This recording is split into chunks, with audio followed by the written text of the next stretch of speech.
انتشرت ظاهرة سيلفي أولا بين الشباب، ثم طالت المشاهير والزعماء السياسيين ورجال الدين، وكذلك الأطفال والرضع والمجرمين، وانتقلت للملاعب الرياضية وغرف العمليات الجراحية والمشاعر المقدسة والفضاء والمقابر، وحتى الحيوانات لها حصة من السيلفي.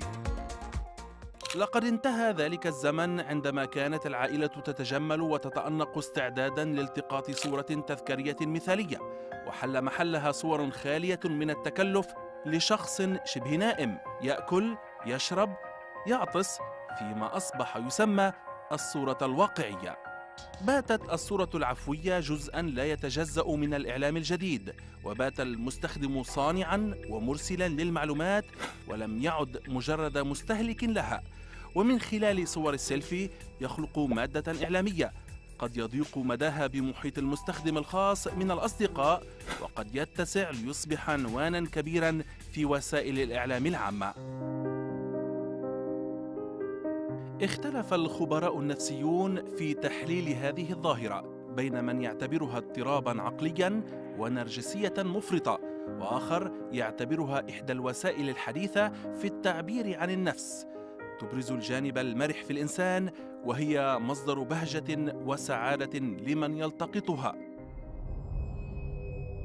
إن اختلاف الخبراء النفسيين في تحليل دلالات هذه الظاهرة لا يشكك في أن بعض مستخدميها دخلوا مرحلة الخطر، خاصة الذين يجازفون من أجل التقاط أفضل صورة سيلفي. ومنها قصة الزوجين من بولندا اللذين حاولا خلال إجازة لهما في البرتغال التقاط صورة لهما وهما فوق جرف صخري، ولكن قبل التقاط الصورة بلحظات فقدا توازنهما وسقطا ليموتا فوق تلك الصخور أمام أعين طفليهما الصغيرين اللذين يبلغان الخامسة والسادسة من العمر. ولقيت فتاة أمريكية في 17 من عمرها مصرعها وهي تحاول التقاط صورة شخصية لنفسها من فوق جسر للقطارات. كما أن مستخدمي سيلفي آخرين تجاوزوا المنظومة الأخلاقية للمجتمع وأثاروا جدلاً حول أنانية الإنسان وحبه للظهور بعد أن نشروا صورهم على مواقع التواصل الاجتماعي، ومن خلفهم المقهى الذي احتجز فيه عدد من الرهائن في أستراليا أواسط ديسمبر الماضي. أثارت تلك الصور موجة من الاستنكار والغضب، حيث تجد شبانا يتضحكون في حين أن الرهائن من خلفهم يعيشون لحظات رعب لا توصف. أو صور طواقم طبية يظهر فيها البعض مبتهجين داخل غرفة العمليات حول مرضى هم بين الحياة والموت. أو هذا الشاب الذي التقط صورة سيلفي أمام حريق في الولايات المتحدة بينما يبذل رجال الإطفاء جهودا مضنية لإخماده.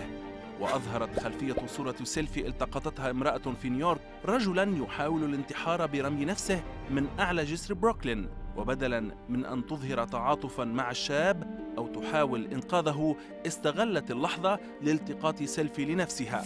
أما هذا الرجل فيلتقط صورة سيلفي مبتسما في حين يصارع آخر في خلفية الصورة للنجاة من الغرق بعدما تحطم به القارب. ومع كل ذلك الجدل يدافع الكثيرون عن هذه الظاهرة ويرفضون ربطها بالأنانية وحب الظهور، ولا يجدون فيها اختلافا عن عمل الصحفي الذي يلتقط صورا توثيقية معمقا الثقافة البصرية وعاكسا الحالة النفسية لصاحب الصورة ومكانه وماذا يفعل. إنه بشكل أو بآخر عمل صحفي.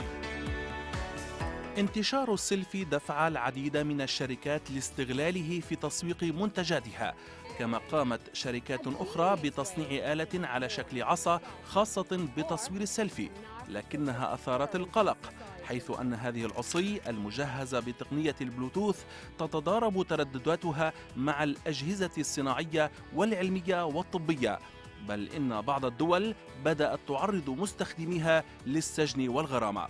وهناك من صمم تقنية بوضع كاميرات داخل ألعاب الرضع تمكنهم من التقاط صور سيلفي لأنفسهم وإرسالها عبر الإنترنت لمواقع التواصل الاجتماعي، وهذه أيضا أثارت القلق والجدل حول سلامة الأطفال وخصوصيتهم.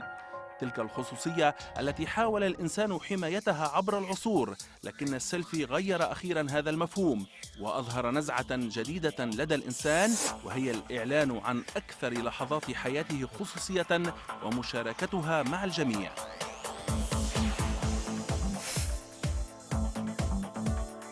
لا يتوقف الجدل حول إن كانت السيلفي ظاهرة طبيعية أم هوسا مرضيا، وإن كانت نزوعا بريئا لتوثيق الذكريات بين الأصدقاء أو حبا مفرطا للذات، لكنها تؤكد أن الإنسان أصبح يتمرد على الصورة التي يرسمها له أهل السياسة والإعلام والفن، وبات يصنع صورته بنفسه محاولا أن يكون بطل حياته الخاصة حتى لو كان أحيانا بطلا تراجيديا. That guy kicked me in the head.